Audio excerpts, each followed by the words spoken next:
नमस्कार, मैं कुशेन Singh star news channel में आपका स्वागत है। इसमें जनपद अलीगढ़ के कलेक्ट्रेट परिसर पर तमाम लोगों को यहाँ आप देख सकते हैं। ये लोग आज ज्ञापन देने के लिए आए हैं। किससे इनकी मुलाकात हुई है, क्या बात है, संभल में जो अभी हाल ही में जो घटना हुई है जिसमें पथराव हुआ है, पुलिस और लोगों के बीच में पथराव हुआ, जो लगातार हिंसा भड़क रही है, उसी के संबंध में इन लोगों ने ज्ञापन दिया है। आइए बातचीत करते हैं। क्या नाम है आपका? अजीम हुसैन खान। क्या कहेंगे सर, किस संबंध में आपने ज्ञापन दिया है? सो देखिए, सबसे पहले तो हम इस चीज़ को कंडेम करना चाहते हैं जिस तरह का माहौल हमारे देश में बना हुआ है। जो देश नागरिक की जान की कीमत नहीं समझता हो जहाँ सिस्टम, वहाँ पे ऐसे ही होता है कि 5, 7, 8, 10, 12 लोग अगर मर रहे हैं तो मरने दो, उन्हें कोई फ़र्क नहीं है। उनके लिए जानों की सर कोई कीमत नहीं है। कैसे हो सकता है कि पुलिस ने पत्थरबाजी अगर वहाँ हो भी रही थी, उनके ऊपर फायरिंग करने का राइट किसने दिया उनको? क्या नाकामी है उनकी कि वो वहां पर लाठी चार्ज भी कर रहे हैं, आंसू गैस के गोले भी दाग रहे हैं और उसके बाद भी उनसे भीड़ नियंत्रण में नहीं आ रही।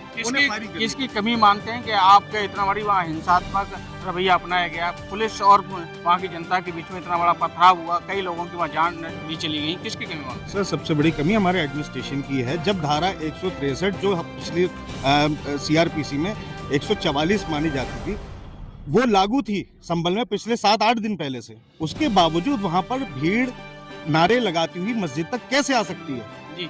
जब आप इस तरह की घटना को सपोर्ट करते हैं, इस तरह की मानसिकता को सपोर्ट करते हैं कि आप आए धर्म से, जब हमारे पास places of worship act 1991 supreme court ने पास कर रखा है, तो सर उसको हमें मानना पड़ेगा ना। ये कैसे हो सकता है कि हमारे देश की सर्व न्यायालय जो है हमारा सुप्रीम कोर्ट एक बात को कहता है, एक एक्ट बना के देता है और उसके बाद भी उसका पालन नहीं किया जाता?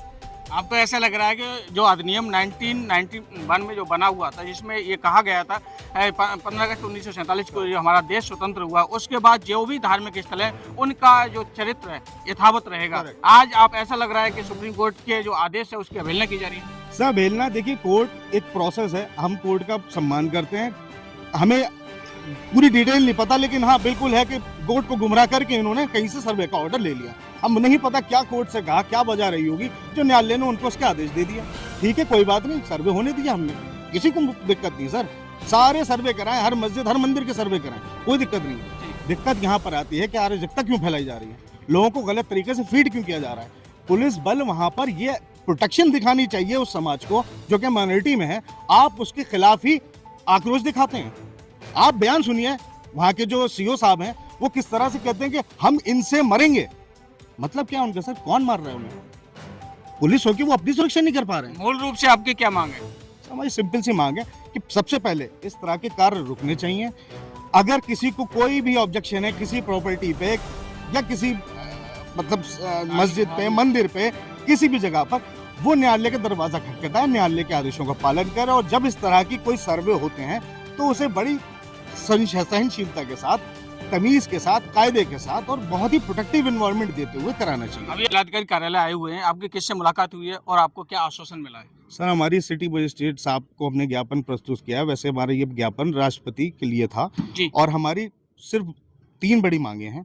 सबसे पहले कि जो संभल में घटना हुई उसकी एक कमेटी बनाकर जांच होनी चाहिए। जी।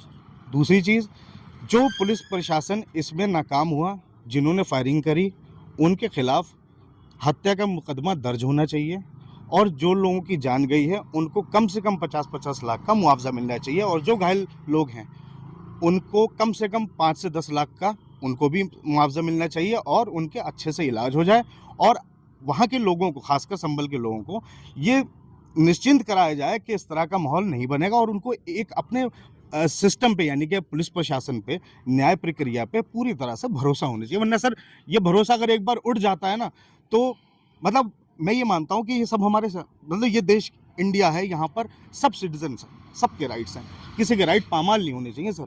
ये इतना आसान नहीं होगा एक आज़ाद देश में कि हम अमृत महोत्सव मना रहे हैं, हम इंटरनेशनल लेवल पे इंडिया को रिप्रेजेंट करते हैं, हमारे यहाँ के स्पोर्ट्स प्लेयर, हम टेक्नोलॉजी में सबसे आगे हैं, हम आईटी सेक्टर में बहुत अच्छा परफॉर्म कर रहे हैं, हमारे पास अच्छे से डॉक्टर्स हैं, हमारे पास हर फील्ड में एक्सपर्ट्स मौजूद हैं सर। लेकिन उसके बाद जब ये सब चीजें देखते हैं ना, तो ऐसा लगता है इतनी बड़ी आबादी वाला मुल्क आज भी इन छोटी छोटी सोचों पे, मंदिर मस्जिद के नाम पर कब तक लड़ते रहेंगे सर? हम मजाक बना रखा है इस मुल्क को हम लोगों ने, इस सोच को, लोगों की लाइफ को।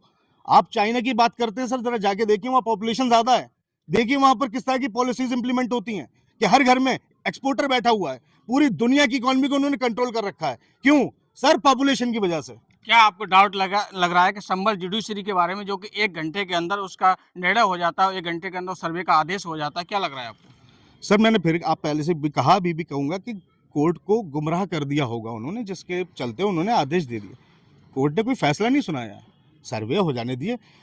सर बातें पुरानी हैं, 1500 कुछ की वो मस्जिद है, उस वक्त की जो भी कंस्ट्रक्शंस रहे होंगे, तो ऐसा तो नहीं है कि फॉर एग्जाम्पल अंग्रेज आए तो वो सब ब्रिटेन से लेकर आ गए सारे ईंट पत्थर गारा सीमेंट, जो हुआ वहां से प्रोक्योर हो गया। इरफान खान। क्या कहना चाहेंगे, जैसे कि आपने यहाँ पे आज ज्ञापन दिया है संबल की घटना के संबंध में, क्या कहना चाहेंगे? ये जो घटना हुई है संभल में बहुत आश्चर्यजनक घटना थी और ऐसी घटना नहीं होनी चाहिए, क्योंकि इससे सोसाइटी में बहुत सारे डिफरेंस मतलब पैदा होते हैं कि मतलब जो है सोसाइटी डिवाइड होती हैं, फिर एक्रोश बढ़ता है, एक जो धर्म के लोग होते हैं दूसरे धर्म के लोगों को मारते हैं, फिर ये सब हमारा मेन मुद्दा नहीं है, ये सब नहीं करना है हमें करना है सिर्फ एजुकेशन पे काम करना है, हमें जी, सिर्फ जी, जो जी। है सोसाइटी में काम करना है, एक अच्छा इंसान बनना है। किसकी कमी मानते हैं इतनी बड़ी घटना को अंजाम दिया गया, वहाँ इतना बड़ा पथराव हुआ, कई लोगों की वहाँ जानें ये तो चली हमारे गई? एडमिनिस्ट्रेशन की कमी है कि एडमिनिस्ट्रेशन संभाल नहीं पा रहे हैं जो है, तो जी। एडमिनिस्ट्रेशन की कमी है जी। बस। वो सिर्फ एक संदेश देना चाहेंगे, और वो संदेश ये है कि ये हिंदुस्तान और ये भारत जो है वो एक दुल्हन की दो आँखों की तरह है, जहाँ हिंदू और मुसलमान साथ बसते हैं और एक दूसरे के साथ कारोबार करते हैं और एक दूसरे के साथ में खाते पीते हैं। हमें कोई कितना भी अलग करना चाहे, हम अलग नहीं हो पाएंगे। जी। और ये गंगा जमनी तहज़ीब है इस भारत की, जो पूरी दुनिया में मिसाली है। और मैं सिर्फ यही कहना चाहूँगा कि जो हमारे हिंदू भाई हैं, जो अगर वो मंदिर बनाना चाहते हैं तो हम उनके साथ खड़े हैं, जी। वो मंदिर बनाएं, हम उसमें योगदान देंगे अपना। हम मस्जिद बना रहे हैं तो वो हमारे साथ में योगदान दें, मगर किसी धार्मिक स्थल को हटा करके जो है वो अपना धार्मिक स्थल बनाना, ये थोड़ा सा इस चीज़ के ख़िलाफ़ है। जी, जी। तो हम यही कहना चाहेंगे कि आप अपने मुद्दों पे या अपने चीज़ों पे काम करिए, हम आपके साथ खड़े हैं। हम जो कर रहे हैं आप हमारे साथ खड़े होइए। तो भाई यही एक संदेश है, और हिंदुस्तान में हम हिंदू, मुसलमान, सिख, ईसाई को कोई अलग नहीं कर सकता। तमाम लोगों के बयानात यहाँ पे आपने सुने।